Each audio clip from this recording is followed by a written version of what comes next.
Mr. President, Mr. Prime Minister, distinguished guests, ministers, welcome to the high-level event dedicated to interaction between green regional initiatives and cooperation to enhance pan-European competitiveness and transition to net zero. Before we continue, I would invite the President and the Prime Minister for a family photo together with the distinguished guests.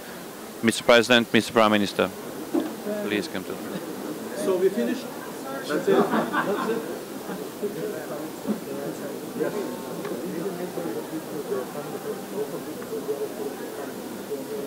Or whatever. It's your choice. Family photo.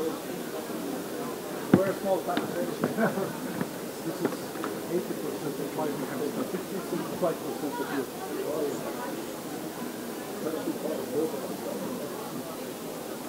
Okay, thank you.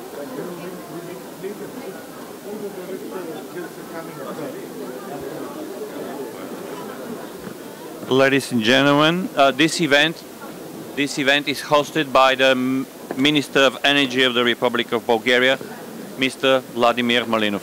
Mr. Malinov.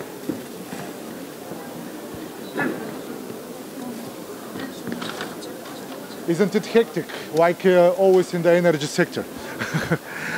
First of all, Prime Minister Mitsotakis, President Radev, welcome to our event. And dear friends, dear guests, because we are really short in time, I would like to start and to give the floor to the President Radev for some introductory remarks and speech. Mr. President. Over there, and Prime Minister Mitsotakis, join him for the opening, please. Подкрепят.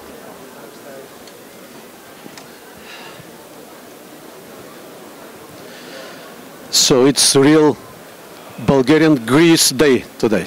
I'm just coming from the Greek pavilion, invited by Prime Minister Mitsotakis, and now we have the privilege to have him in Bulgarian pavilion. But to start with, I truly believe that this exchange of visit is a solid proof for the fruitful strategic cooperation between Greece and Bulgaria, and the continuation of high-level political exchange established throughout last years, which leads to strategic outcomes. And today we are going to speak on the non-paper of electricity, connectivity and transmission. What does it mean? To better understand the significance of this project, we need first to position it in the broader European energy landscape.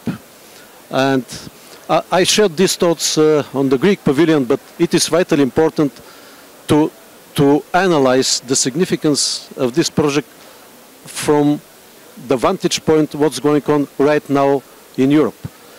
Some years ago, European Union set the most ambitious goals ever seen for for low carbon transition and decarbonization. It is a highly ambitious goal. Meanwhile, Europe was shocked by many crises: COVID-19, energy crisis, war in Ukraine, which disrupted the chain of supply and led to increasingly high prices. The result is clear, and it was outlined in the report of Mario Draghi. Europe has been losing competitiveness compared to other strategic players. And it is due mostly to the high prices of energy. So what to do? And I remember how we reacted when the crisis shocked us initially. First phase was fight for individual rescue operations. We started mobilizing all resources we had at that time. I remember the time when we competed for one single slot at Revituza.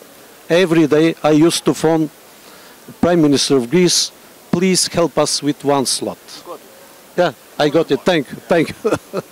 So, next phase was, we realized that we could be much more successful if we work on bilateral basis. So, we started accelerating the connectivity of our grids, not just IGB for gas, but electricity, near Santa and Maritza power plant. But the non-paper presented today for electricity connectivity leads us to the next, much more mature phase: inter-regional collaboration and cooperation. And this is the key for success. And the concept of this new approach provides much broader area of opportunities and freedom of action for our two countries and for our partners from Romania, Moldova, Ukraine, Hungary, Slovakia, etc. Something very important, and Kyriakos rightly outlined this in his speech this morning. We need to overcome the bottleneck of electricity connectivity between Eastern and Central Europe, between Central and Western Europe. And this bottleneck creates a jump of prices, electricity prices for us. And that's why electricity corridors become vitally important. Renewables like wind, solar and hydrogen, they will be the pillar of this transition, because believe me, to fulfill the European task for low carbon transition and keeping competitiveness simultaneously demands full mobilizations of all the natural resources we have, harnessing our geographic opportunities and our innovation, science and education. And we need to be innovative, and GREGI project, which links Egypt and Greece via submarine cable, is an example of such kind of innovative and highly courageous, I could say, project. But it leads to a certain success to transport clean, green energy from Egypt to Europe. And now this project and many others like this connectivity strengthen the position of our two countries on the broad European energy landscape. Greece has been strengthening its position as energy gate for our region. Bulgaria strengthens the significance of its geography position, and not only. Both of us, we have been working on finding state-of-the-art solution how to store this energy to cover the day and night cycle, which is vitally important, of course. Together we have been working on other projects: transport corridor, C2C, NATO fuel pipeline, especially in light of military mobility we need to cover today, and Alexandroupolis, Burgas,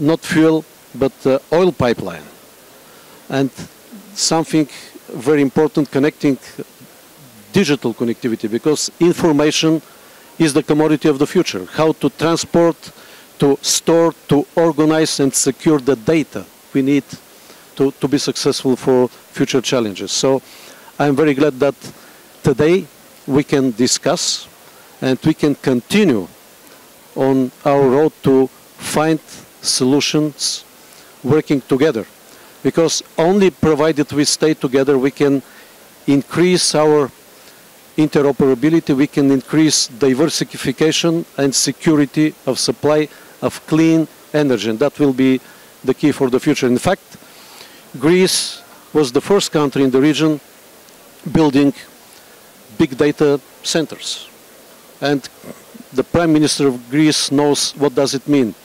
They demand a huge amount of electricity, and especially green electricity, and we can support mutually each other. Bulgaria continues working on developing our nuclear capacities.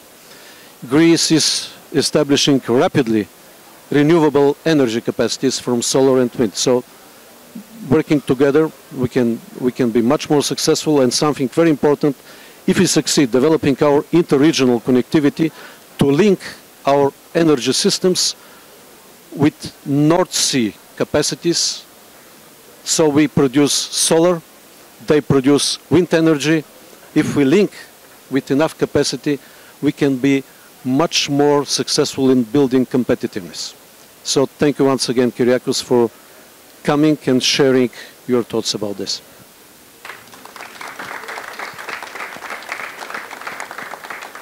Well, thank you. Yeah, this certainly works. Thank you, Mr. President. It's a real pleasure to be with you, reciprocating the visit that you paid to the Greek pavilion half an hour ago, talking about similar topics, but in particular through our joint presence, highlighting the need to cooperate even more strongly to address regional but also European challenges. And let me start by making a reference to the bigger European picture and the discussion that we've had a few days ago in Budapest about the Draghi report. And the fundamental understanding that is beginning to settle in that the green transition is critical for Europe, but it cannot happen at the expense of our businesses, our competitiveness, our industry, and our citizens. And how to be able to chart this complementary course between reducing our emissions on the one hand and enhancing our competitiveness on the other, while making sure that the price of this transition is shared equally and justly, is, I think, the great challenge for the next 5 years, also for the European Commission, but also for all of us sitting at the European Council. And I think that we have demonstrated that our two countries can work productively together for the joint good of our people and our companies. And we stood by Bulgaria during the very difficult time when Russia abruptly cut off its supply of gas, and it was Greece that stepped up through our gas network and through our Revithousa infrastructure to supply Bulgaria with gas. Since then, we have completed the IGB pipeline. Alexandroupolis is now online. So Greece is leveraging its geographic position on two fronts. On the one hand, we're a natural entry point for liquefied natural gas to serve not only the needs of Greece, but also the region, hence the vertical gas corridor we spoke about in the previous event we had at the Greek pavilion, possibly serving needs of Ukraine in the not so distant future.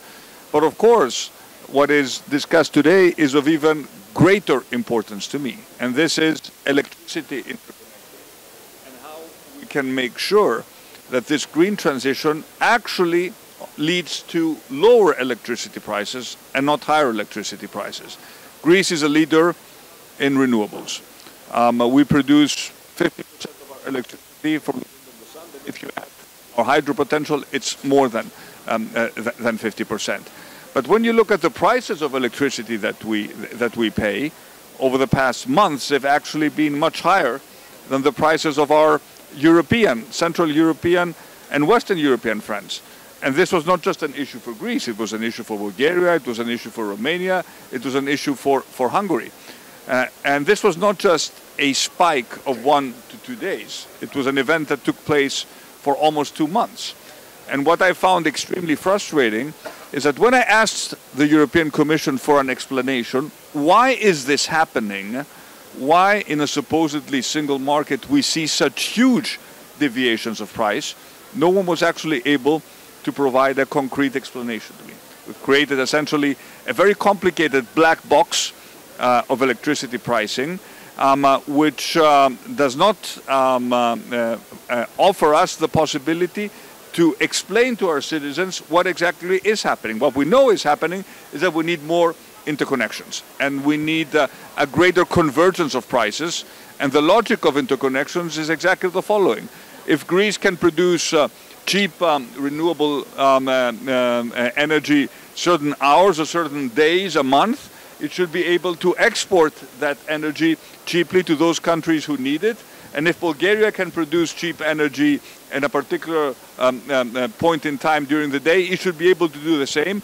And if Northern Europe, as you said, Mr. President, can produce cheap wind energy when we don't have much wind, for example in the winter, or we don't have much energy from the sun, as is usually happening, then they should be able to export their cheap energy towards the south. But this is not happening at present. Hence, the particular importance we place both on strengthening interconnections, but also looking at possible distortions in our target model that actually account for these big spikes of electricity prices. We're seeing something similar as we speak, Mr. President. Again, we see, very high prices for the region and much lower prices in Central Europe. So it seems to me very strange that our region, we're not the richest members of the European Union. We're trying to catch up. We are doing what we have to do, which is invest in renewables, and we end up paying higher electricity prices. This doesn't make much sense to me, and we need regional cooperation in order to be able to address this issue, both at the level of the Commission, but also at the level of the European Council. My final point is that we bring to the table the technologies we're good at. And this is important because the technologies are sometimes complementary. We are very good at renewables. You, for example, have a strong tradition in nuclear, both traditional nuclear, the same is true with Romania also, maybe tomorrow small modular reactors. And of course we all know that we will need base load power to complement the renewables, and that base load power can come either from gas or it can come from nuclear energy. So although we don't envision building our own nuclear infrastructure in Greece anytime soon, unless the SMR revolution accelerates, there is significant potential to work with countries that have an established nuclear infrastructure, that are investing in their nuclear energy, to forge cooperation which is going to be beneficial for our consumers and our businesses. So let me conclude by thanking President of Bulgaria for his invitation. I can tell you he's someone who's very knowledgeable about the details of not just of energy, but many files, and it's always a pleasure to be able to discuss with him on how we can strengthen our cooperation. Thank you very much. Thank you, Kyriakos. Thank you. Thank you very much for the very keen and deep words. And now it's real time for a family photo because we have the full family with us.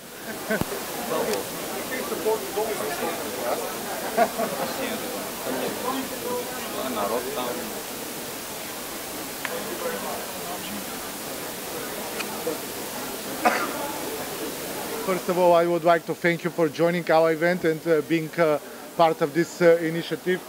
And of course, as I would like to start that altogether we have very ambitious decarbonization targets, and our country have committed to a very rapid transformation of Europe, which to foster the green future of our common home, European continent, and for the future generations to come in changing the electricity generation fleet all over Europe and beyond. Of course, in order to achieve these goals, we need a common and integrated approach to plan, build, and together stronger and more adequate infrastructure. New transmission lines across the continent, starting at the regional level, together with the necessary infrastructure and flexibility resource, such as storage technologies, of course, not just prerequisite for renewable integration by creation of strong electrical energy corridors, but for maintaining the system, also system security, and last but not least, the security of supply. Why we have come to that? The non-paper on energy connectivity dialogue, which we are now presenting as an initiative during the COP29, with a very actually long and complicated name, but maybe we would just call it the non-paper on energy connectivity. Indeed, it calls for deepening the interregional cooperation to deliver more resilient, secure and clean energy systems across the European political community and beyond, just in order to fulfill the goals of the Paris Agreement and for strengthening the electricity transmission connectivity in the south to north corridor, for integrating the renewable energy in the system and supporting regional transition strategy. And here is the place already to thank to all the countries who have expressed their support in advance. The Czech Republic, of course, the Hellenic Republic, thank you Theodoros for the support, the Italian Republic, the Kingdom of Belgium, Tine, it's a great pleasure to be here and to be supportive to that. Also to Republic of Moldova, Victor, Romania, Sebastian, the United Kingdom, and last but not least, the last country who joined the support is Hungary. So also thanks to that. But these are just the first country who is supporting our initiative. I think that it will be much more greater and wider support in the region. As I mentioned, today we officially announced our initiative for this non-paper, and we are planning during the COP29 events to continue working on a much more deeper level. And our vision is really to conduct a series of technical and policy structuring dialogue during the COP in December in Sofia during the Power Summit, where all of you are kindly invited. Also in 25th, the beginning of 25th, which there will be a further elaboration on that. And of course, our goal is that the scope of the dialogue and the progress of talks could be announced at the meeting of the European Political Community in 25 and the North Sea Summit, which will be hosted by Germany in June 25. So having said that, and not to take much of your precious time and to provide opportunity to share opinions and fruitful thoughts from all the distinguished friends which I have, I'm passing the floor to my Deputy Minister to further moderate. And just I would like to highlight one additional event which we have today with my friend Victor. Today we, on a level of the Ministry of Energy, we have signed a memorandum of understanding which to support the energy security and whatever contribution Bulgaria could provide to Moldova on a long-term basis in a case of crisis and even in a normal market situation when it comes to the electricity and natural gas. So Victor, we are with you. So whatever support you need, you may rely on us. Thank you very much of all of you.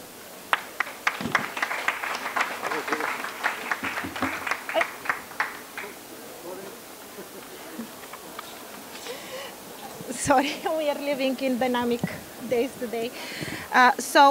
Without further ado, I would like to benefit from all of you that you're here just to make your brief statements. So I would like to give the floor to Mr. Theodoros Kyriakos, Minister of Environment and Energy of Greece. Mr. Minister, in January this year, actually we signed a trilateral declaration of intent where we marked a series of initiatives that we committed the three countries, Bulgaria, Greece and Romania, to collaborate in the region. How do you see the further development of these undertakings and the role of Greece, of course?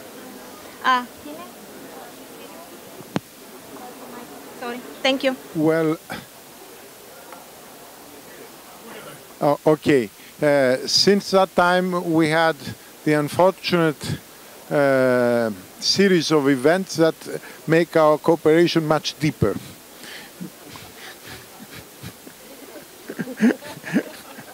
Literally, because we have faced among the energy challenges that we have also a spike of electricity prices, and we are now again experiencing the same, or we don't know if it's the same, it's just a few days, but a spike like that again in November. I want to give an aspect of how important cooperation is in practical terms. When I was talking a few days ago, a few weeks ago, with our partners in Egypt about transferring wind energy from North Africa to our region through Greki.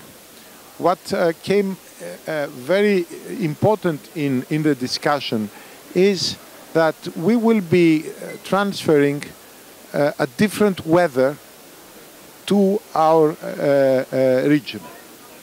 When we were looking into the weather, the wind in Greece and Bulgaria, and how it's correlated with the wind in the rest of Europe, a few days ago, we found out with our team that we have very small correlation with Germany or Central Europe in terms of wind. And in the new era of renewables that we are now entering, these differences are what we call the value is gold. Because when we don't have wind, like we had in the beginning of November in Northern Europe, prices in all Europe went sky high. And we started exporting energy, we had a lot of wind. When we get a different weather from a cable from Egypt, we'll be able to complement these spikes and make the model that we have, the electricity model that we have, the new one that we are building with renewables, a lot more efficient. This is why this cooperation is so important, because unless we get these connections, unless we get these connections within Europe, unless we resolve these problems, our great effort to move forward to much cheaper energy prices will face serious difficulties because of these hiccups that we have. And these hiccups can have a big political consequences. And people who think that everything goes towards one direction, please look at the events of the last week and rethink. Things don't go one direction only in politics. Thank you.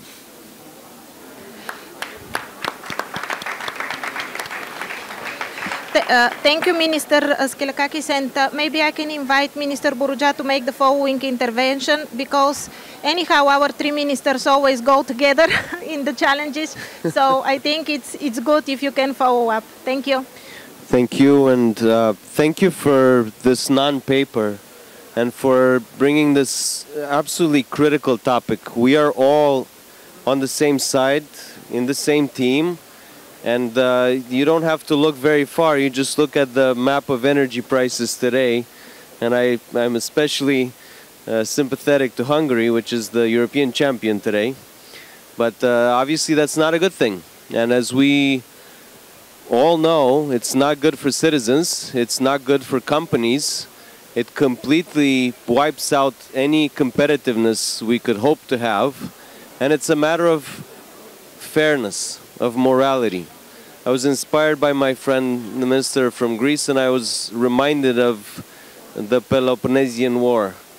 And Thucydides said, the strong do what they will, and the weak suffer what they must.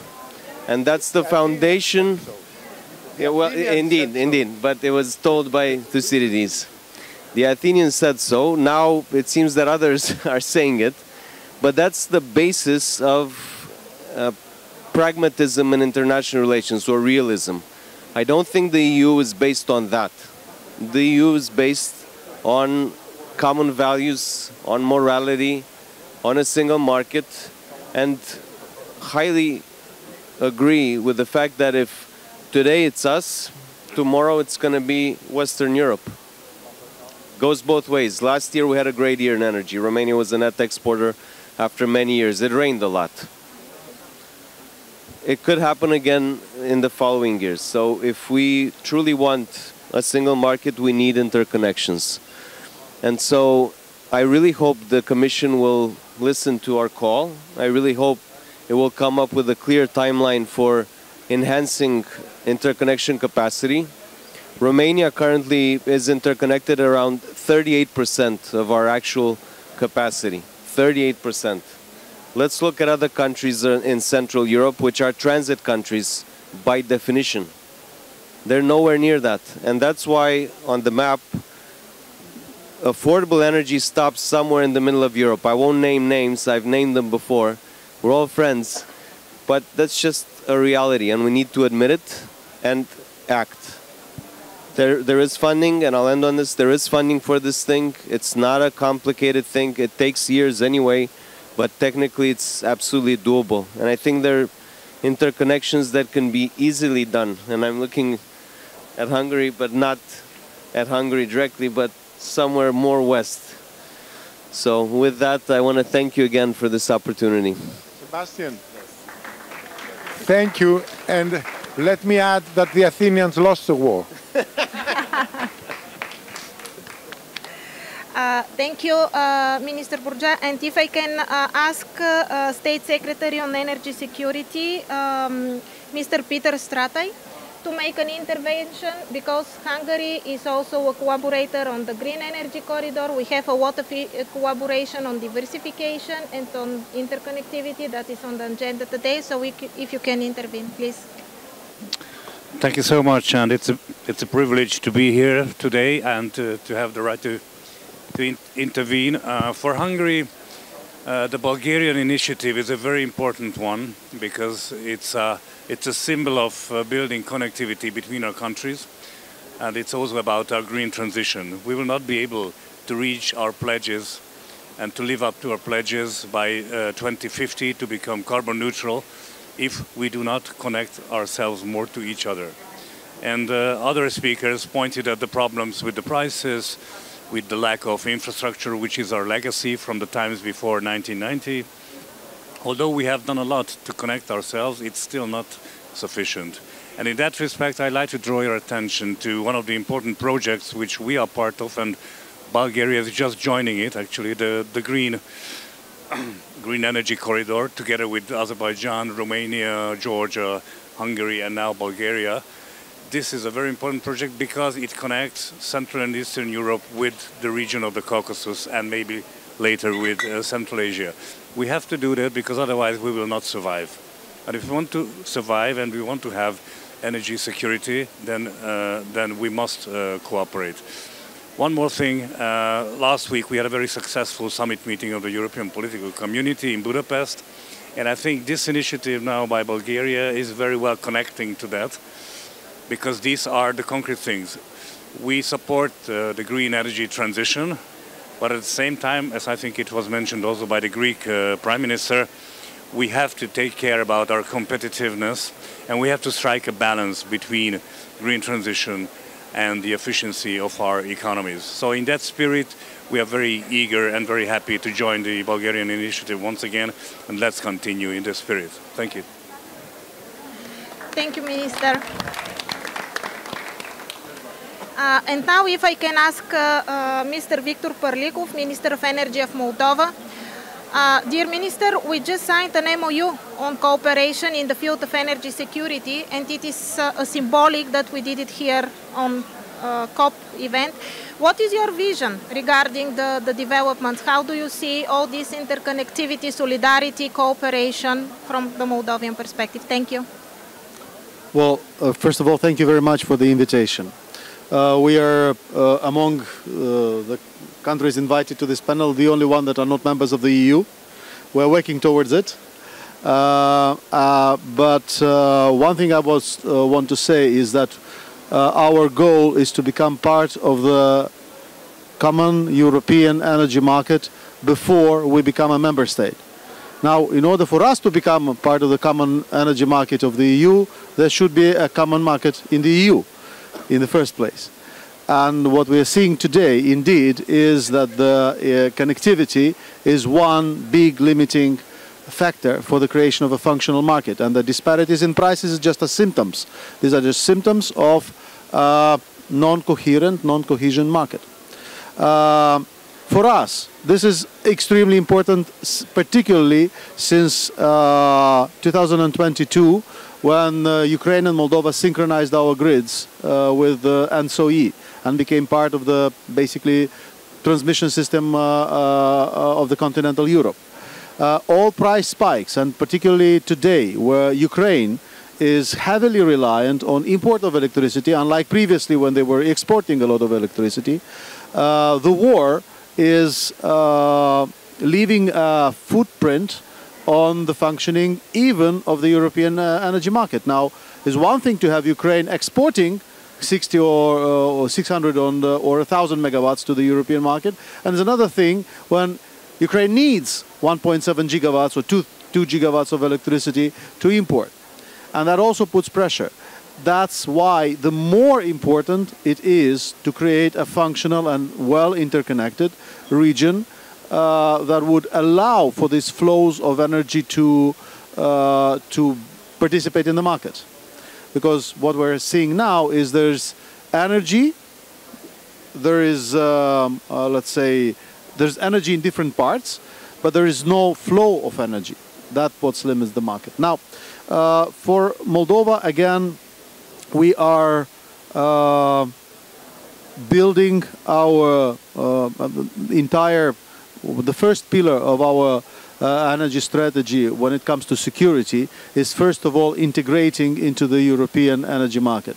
That's why for us, and Minister Burduja mentioned that Romania is now having interconnections with other countries, 38% of their peak consumption. Now for Moldova, today, we already are above 100%. And when we finish the interconnections with the new interconnections we are now building with Romania, will probably be N-1 plus 200%. So we are indeed relying a lot on this regional cooperation. For the gas, particularly, we've discussed that together with Ukraine. We're inviting all the countries for the corridor, and that can be part of this cooperation, to work together on the level of TSOs and regulators to find a common denominator and common approach to pricing the transmission services along the route, so that this route becomes really attractive and becomes really an alternative to the gas supplied traditionally through Ukraine by Gazprom.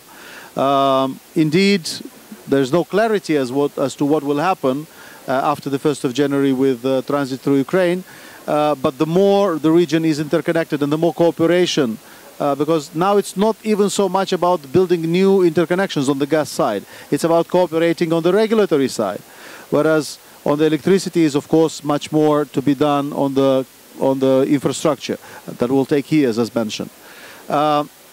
Generally, of course, as I mentioned, reiterate, Moldova is happy to be part of this process. We're doing our part of the job of connectivity and the interconnectivity. After we finish what we've planned, we'll probably become the biggest bridge of electricity between ENTSO-E, main ENTSO-E, and Ukraine.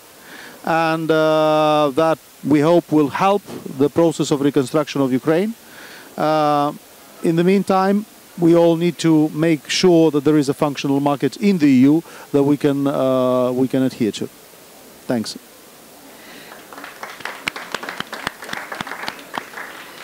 Thank you, Mr. Minister, and that was very clear and I think a sound message. And now, my pleasure to give the floor to Ms. Tine van der Straten, Minister of Energy of Belgium.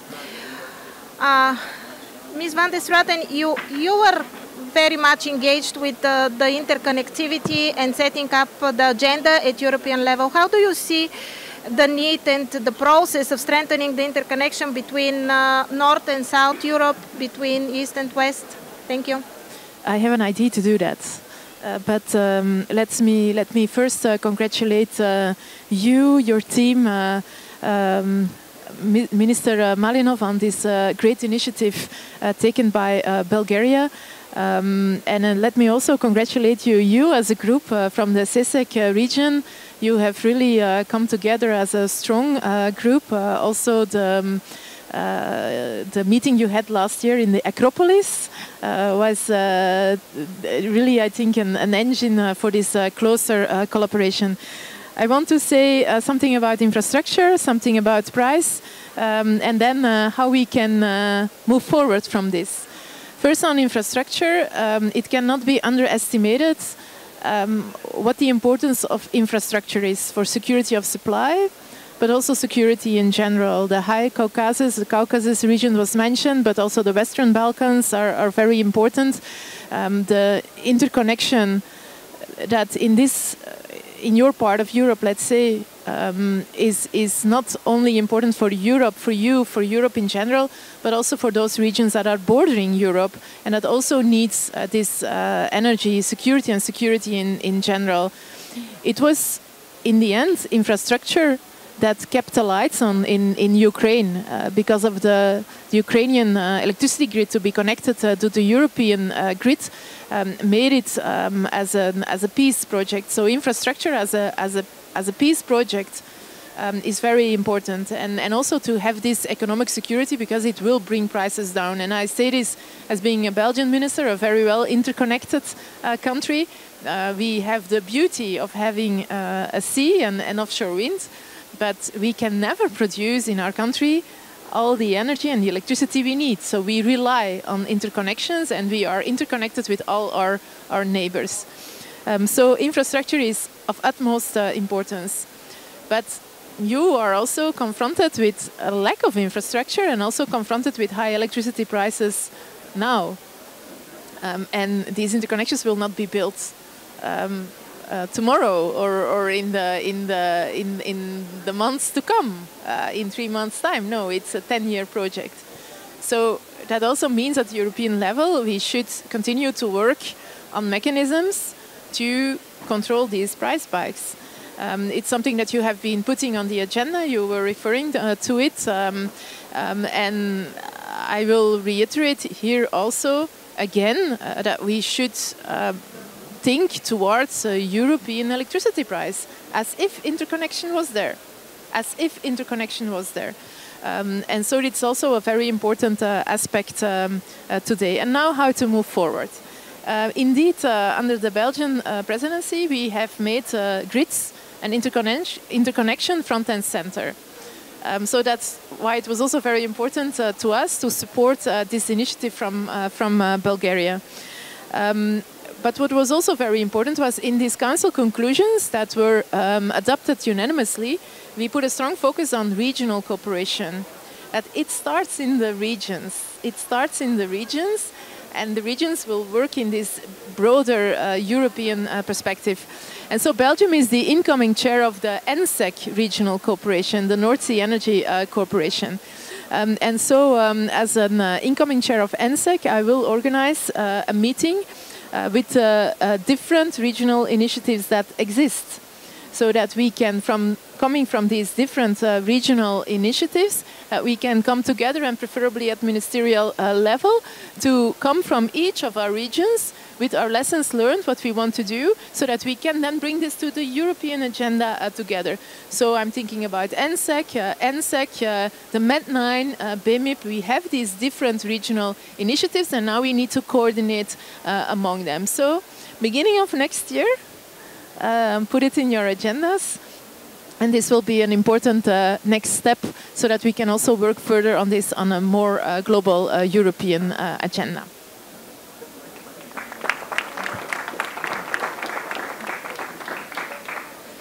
Thank you, Ms. van den Straten. And last but not least, I would like to give the floor to Mr. Orhan Zeinaouf, Deputy Minister and COP Presidency.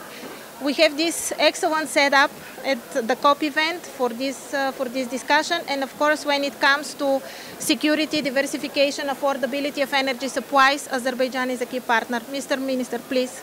Thank you so much. It's a pleasure to be here in this event, and I would like to congratulate the Bulgarian side for a very interesting initiative. This is, I think, very interesting. And I think we need to think about the power of the interconnections right now. The future of the energy security is the reliable network of the interconnectors, not just in the Europe but all across the globe. Actually, as a COP presidency, we've put forward one of the initiatives focusing on the green energy corridors, which will the aim actually to bring the price down, because normally it's the longer the route, the longer the cables, the more the prices be more affordable. But at the same time, the two issues I would like to mention, as Minister Burduja and State Secretary Stara mentioned, we have this Caspian Sea Black Sea corridor. Yesterday we have another steering committee meeting, and we welcome the Bulgaria also joining this initiative, the project. I think we are at a very good junction, and just today we had the signing of the Azerbaijan, Kazakhstan, Uzbekistan at the president's level, the Central Asia-Azerbaijan Interconnector Agreement. So there is a very good potential to linking these two strategic regions. I mean the 3-4 regions, in fact: Central Asia, Caspian region, Black Sea, Central and Southeastern Europe. And there is a demand actually. So we think that with the extra supply coming, the prices will be more affordable. More competition is always good. At the same time, it's a power of the partnerships. And more interconnections will bring down the prices, but also will allow the more offtake, more general opportunities from the offtake side. But we also look forward generally, not just these regions, but also we're looking into the Western Europe. There are some interesting countries in the Western Europe also that the green energy, the demand for the electricity is really spiking up. And it's generally, as mentioned yesterday by Mr. Birol, the electricity demand is much more exceeding than the demand for energy in general. So this is a very interesting trend. We have to provide this energy, I think, in partnership with our partner countries. We think that there is lots of interest also from the other countries in the Central Asia to join that Central Asia interconnector. But hopefully in the recent months there will be more clarity in terms of connecting these two strategic corridors. And I think that the Bulgaria's initiative is also coming at the very right time. It's really more about engagement between the regions, between the different regions, and also more about the economic feasibility and viability of those prices for the energy. Thank you once again, and congratulations for this initiative.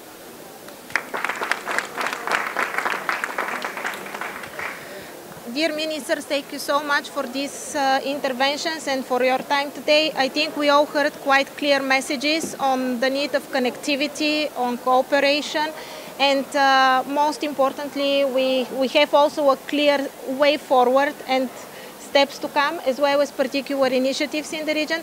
Thank you so much for the participation, and now we have a 5 minutes break, and then we continue with the more technical exchanges on the non-paper and interconnectivity. Thank you.